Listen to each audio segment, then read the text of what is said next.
तर मंडळी चला म्हणलं आज मी मस्तपैकी धपाट्याचा बेत केलेला आणि एका धपाटे करता करता चुलीमध्ये मी मधुमक्का आली होती दारावर मस्तपैकी गोड त्र्यंबकीचं कणीस पण विस्त्यामध्ये भाजायला टाकलेले आणि माझ्याकडं नाही का फ्रीजमध्ये भाज्या करून करून प्रत्येक भाजी थोडी थोडी उरली होती. तर चला म्हणलं काय करायचं आता मिक्स भाजी पण परवा केलेली होती. तर चला म्हणलं सगळ्या भाज्या थोड्या थोड्या करून आपण त्याचे धपाटे करू. त्यासाठी आपण मधुमक्कीचं कणीस घेतलेले, दुधी भोपळा घेतलेला आहे, शिमला मिरची, आळू, चमकुरा, ते पालक भाजी आणि फुलगोबी, पत्तागोबी सगळ्या भाज्या थोड्या थोड्या घेतल्या. ते चांगल्या धुतल्या आणि त्यानंतर मी काय केलेलं आहे प्रत्येक भाजी अशी कट करून घेतलेली. तर या सगळ्या भाज्या थोड्या थोड्या म्हणजे तर बऱ्याच झाल्या त्या भरपूर. तर या सगळ्या आता आणि पत्तागोबीचा गड्डा होता तर म्हणलं चला थोडीशी पत्तागोबी पण घ्यावं म्हणलं त्याच्यामध्ये.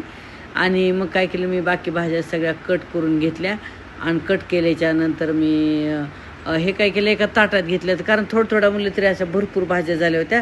तर रामकृष्ण हरी मंडळी, चला आता फ्रीजमधल्या थोड्या भाज्या उरलेल्या होत्या ना, तर काय करावं म्हणलं चला मिक्स भाजी करण्यापेक्षा म्हणलं याची धपाटी किंवा थालपीठं करावी.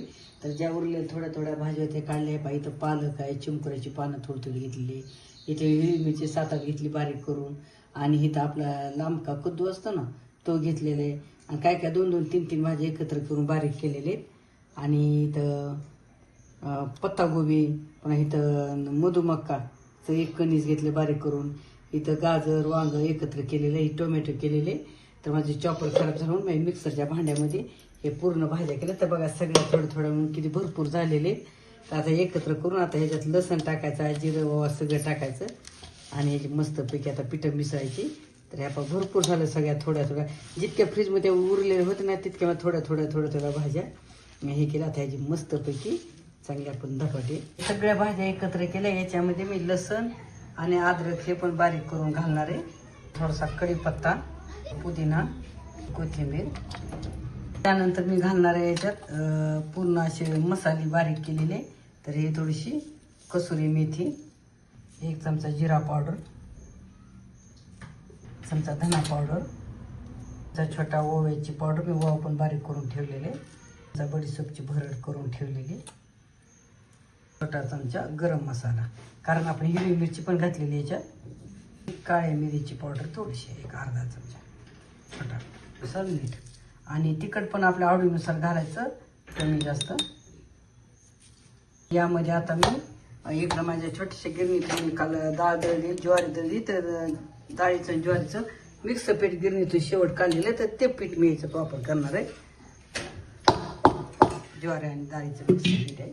आणि याला वजन माप नाही काय नाही, याच्यात जसं बसेल तसं अंदाजाने टाकायचं पीठ. मकाचं कवळं कणीस, मकाचे दाणे पण टाकले थोडे मिक्समध्ये फिरून, तरी पण वरून थोडंसं मक्याचं पीठ घालणार आहे.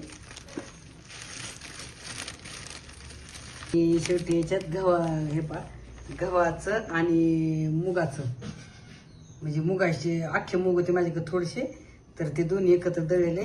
तर कारण म्हणजे माझ्याकडे मुगाचं पीठ असते, गव्हाचं असते, म्हणजे ह्याचं असते, मक्याचं असते, सगळे तांदळाचं पीठ असते, सगळे पीठं मी अशी करून ठेवते, असे लागतात कशाला धपाट्याला थालपीठाला. तर ते पण घेतलेले गव्हाचं आणि अख्ख्या मुगाचं मिक्स पीठ, इकडं तांदळाचं पीठ, कारण माझ्याकडे सगळी पिठं अशी असतात बनवून ठेवलेली. आता तांदळाच्या पिठाने कशी थोडीशी खुसखुशीत होतात धपाटे. चला यात लागलं तर पुन्हा आणखीन घेता येतात वरून. चला त्याला मिक्स करू. आता याला लागलं पाणी वरून तर थोडंसं घ्यायचं, नाही लागलं तर काही नाही, कारण या सगळ्या भाज्यामध्ये आंगचंच पाणी भरपूर आहे. याच्यात 1 टोमॅटो पण टाकलेलं बारीक करून, आंबूसपणाने छान लागतं, आंबूस. तर त्याला लागलं पाणी तर घेणार आहे मी. तर बघा मला इथं वरून पाणी घ्यायची बिलकुल गरज नाही पडलेली. ह्या भाज्याच्या अंगच्या पाण्यातच एवढं पीठ बसलेले. त्यामध्ये नाही का सगळं टाकलं, पण शेवटी हळदच विसरली. तर चला मी आता हळद यायला मिक्स करून घेते चांगली. आता मस्तपैकी तयार झाला धपाट्याच्या पिठाचा गोळा तयार. आता मस्त मी हे चुलीवर बनवणार आहे.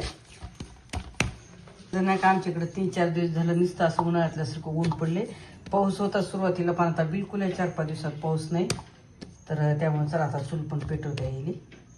दुसरीकडे पाऊस असेल काय माहीत नाही, पण आमच्या परभणी भागात पाऊसच नाही 4-5 दिवसामध्ये. तर आता खरं तर पावसाची गरज आहे. आमच्याकडं कापसाचं उत्पन्न पीक जास्त आहे. तर आता सध्या पावसाची गरज आहे पण पाऊस आता सध्या नाही. तर मस्तपैकी आता चूल पेटवलेली आहे. इकडं पाहता धपाट्याची तयारी. चला मस्तपैकी आता इथं तवा ठेवून तापेपर्यंत इकडं आपण धपाटा पुठ्यापासून सुती कपडा घ्यायचा आणि असं पाणी मारायचं.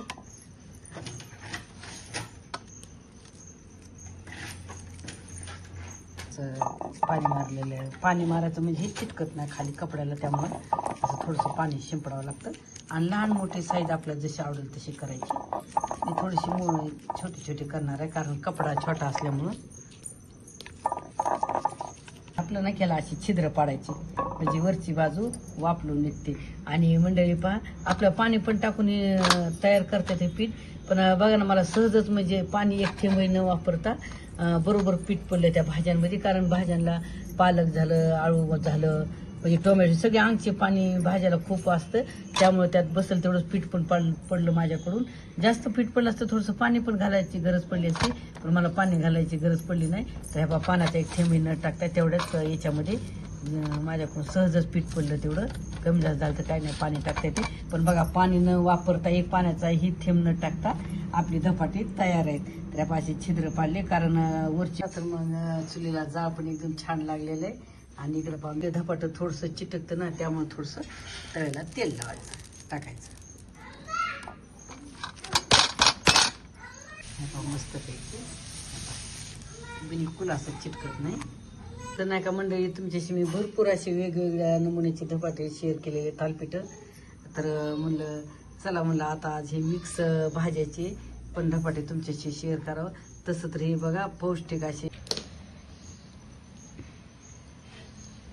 भाज्याचे पौष्टिक धपाटे असे आवडले असेल जरूर कमेंट करा आणि लाईक करा, शेअर करा आणि सबस्क्राईब करा. धन्यवाद.